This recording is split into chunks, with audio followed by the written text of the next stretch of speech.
vídeo de hoje começa com um assassinato brutal de Júlio César, um general brilhante e um ditador com poder absoluto sobre o começo de um dos maiores impérios da Terra.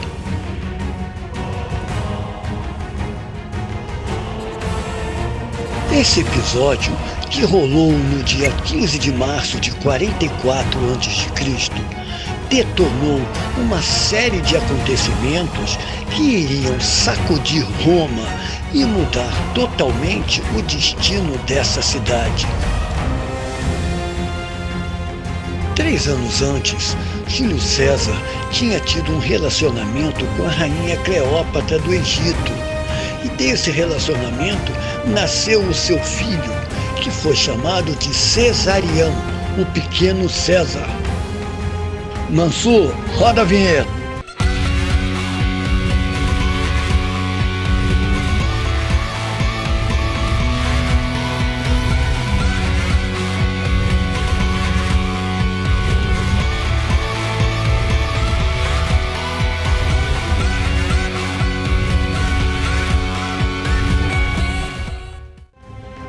Nós vamos conhecer agora um pouco dessa vida trágica do único herdeiro biológico de Júlio César, que nasceu e cresceu em meio a um conflito de poder e intrigas. Cleópatra e Cesarião, com 3 anos de idade, estavam no momento da morte de Júlio César hospedados em sua casa em Roma. E já tinham até sido apresentados por César à população da cidade, que não gostaram nada disso. Todos estavam apavorados pela possibilidade de uma dinastia não romana. Com o tumulto em Roma, que se seguiu à morte de César, Cleópatra e Cesarião voltam correndo para o Egito, temendo por suas vidas.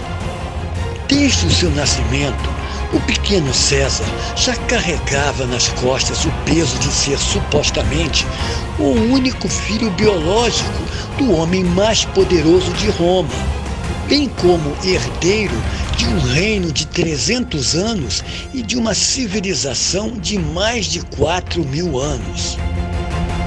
Com a volta ao Egito, Cesarião é proclamado em 44 a.C.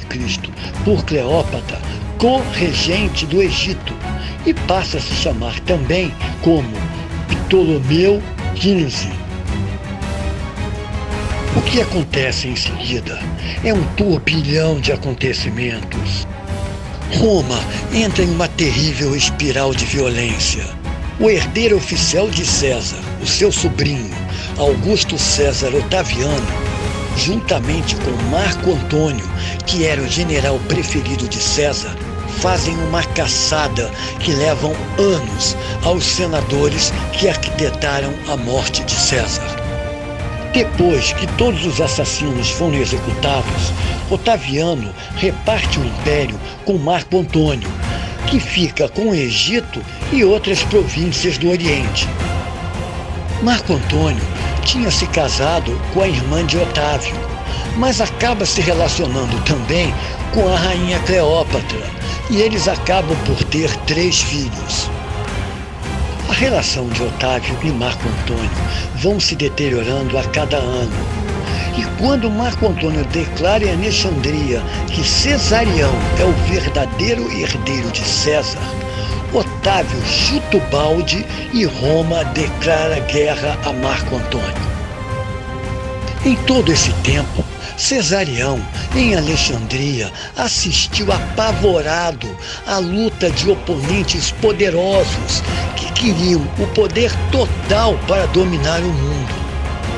Cesarião era o herdeiro de 2 grandes impérios, mas também um alvo de inimigos mortais, e ele precisava enfrentar desafios que poucos homens teriam coragem de encarar. Em 31 a.C., acontece a Batalha de Ácio, no norte da Grécia, e as forças de Marco Antônio e Cleópatra são derrotadas por Otaviano. Antes disso, Cleópatra, já sentindo que a situação do Egito não era nada boa, envia o Cesarião com um tesouro muito grande para o porto de Berenice, no Mar Vermelho. E a ideia era ele se esconder na Índia e ficar esperando Cleópatra e Marco Antônio lá. Como tudo dá errado, Marco Antônio e Cleópatra se suicidam antes de Otaviano invadir e tomar a Alexandria. Quando Cesarião toma conhecimento do que aconteceu, ele fica totalmente arrasado e fica sem saber o que fazer. Nesse momento, o tutor de Cesarião, Teodoro, mente para ele, dizendo que o Otaviano mandou uma mensagem e concordou com a sua volta para assumir o trono do Egito. Cesarião, que almejava realmente assumir o trono como uma promessa para sua mãe, volta. E assim que ele pisou em Alexandria, ele é preso e é executado por ordem do Otaviano. Assim, o último faraó do Egito morre e encerra uma dinastia que começou exatamente com a morte de Alexandre o Grande. A partir dessa data, 1º de agosto de 30 a.C., o Egito passa a ser realmente uma província do Império Romano. Coloquem aqui nos comentários se vocês acham que o Otaviano deveria ter poupado a vida do Cesarião. Afinal, ele era filho de Júlio César e seu parente de uma certa forma. Eu quero saber a opinião de todos vocês sobre isso. Amigos, para fazer esse conteúdo com a história de Roma, eu leio muito sobre o assunto. E para quem gosta também de uma boa leitura, eu vou recomendar aqui embaixo no descritivo do meu canal diversos livros fundamentais sobre Roma e também um super treinamento de leitura dinâmica que me ajudou muito. Deem essa força para o meu canal. Assim ele pode continuar fortalecido, colocando no ar um vídeo novo toda semana. Muito obrigado a todos.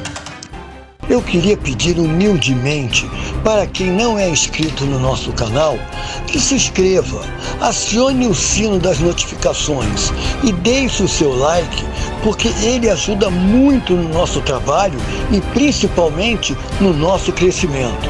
Um grande abraço e até o próximo vídeo.